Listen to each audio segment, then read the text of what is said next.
My name is Amitava Kumar. To my left is Teju, who is the author of Open City.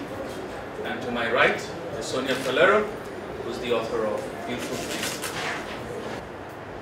This was not the first erasure on the site. Before the towers had gone up, there had been a bustling network of little streets traversing this part of town. Robinson Street, Lawrence Street, College Place. All of them had been obliterated in the 1960s to make way for the World Trade Center buildings, and all were forgotten now. Without warning her daughter, whom she hadn't seen in almost a year, taken a fast train from Meerut and walked in on Leela while Leela was fast asleep. "Mera to heart attack ho gaya?" said Leela. Apsara had brought with her several cartons of Meerut specialities, including gazak and riri. I like the point you made earlier about the fact that when you're in a city, one of the fundamental experiences of it is seeing a lot of people you don't know. And so we grew up in human community, and city is a kind of community, but it's a non-community community. One of the abiding paradoxes of city life is that this is one of the places where you can be most alone. A great city is about questions to which you never have an answer, and it is that exploration, that search for answers that keeps the city great, because it keeps the city alive. You do get I love Delhi, you get I love Bombay, I love Lagos, not so much, but it exists. But there will never be an end of I love Barcelona articles. There will never be an end of I love Paris, I love San Francisco. Places which have so much to abundantly love about them. But the question then has to start coming up. Which Paris? Yeah, well, who's Paris? Who's Paris? You know? Sure. Because Paris also happens to be one of the most complicated and difficult cities in the world.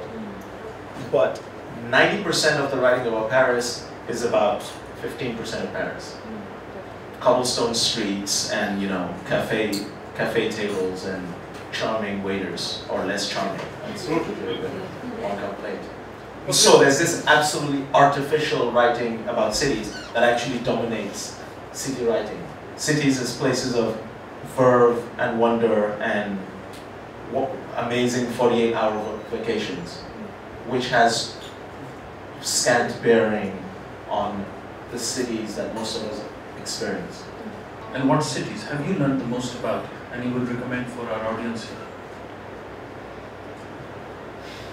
You're putting me on the spot, you know. No, Because London, Bombay, London, New York is one of my favorite city books. Myself, Mona Ahmed, which is just the most phenomenal and one of the most important books that I think you could ever read, full stop. Well, you know what, I also want to sort of revise myself a little bit, because you asked what books to recommend about city, and I, you know, like a fool, I fell into your trap. I mentioned books. But I guess my revised answer, my Monday morning quarterbacking, is that it's not about books at all, actually. Because our experience of cities actually primarily is not through books. It's about taking very long walks in the city and eating at those places that you've been warned not to eat at. And the experience of taking photographs, looking at other people's photographs, films about cities, taking public transportation. Public transportation is the book of the city. And what the books actually do is confirm and underscore what you already instinctively know. That's a great quote. That's a great quote. When I go into my room, I'm going to tweet this. Public transportation is the book of the city. Yeah. No, I'm going to have it tattooed, man. I think in a democratic spirit, we should open it to the audience. And if you don't ask good questions, then I will intervene. But I trust you entirely. Fiction allows you to invent a city. Non-fiction requires you to be telling truths. And the city presumably exists in the intersection between the lie and the truth. How do you both respond to trying to encapsulate what necessarily will be a lie in non-fiction, and what might possibly aspire to be a truth in fiction? Let's clap at that question. Fiction or non-fiction, I don't care. This obsession with fiction and non-fiction in modern literature is a very modern concern. And when we think about our epics and our poetry and older literature, the divide does not matter. So if you permit me to be aphoristic, I'll say that If it is well written, it is true.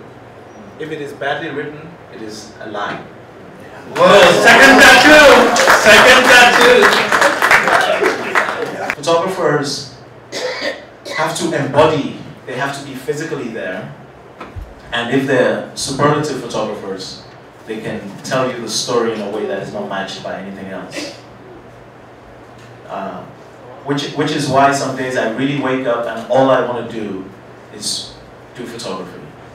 Because I get frustrated with the limitations of words, their inability to describe what I really saw. So I just want to go a camera and hope for the best. All right. Well, thank you so much to these two wonderful writers, and thank you for being such a good audience. Thank you.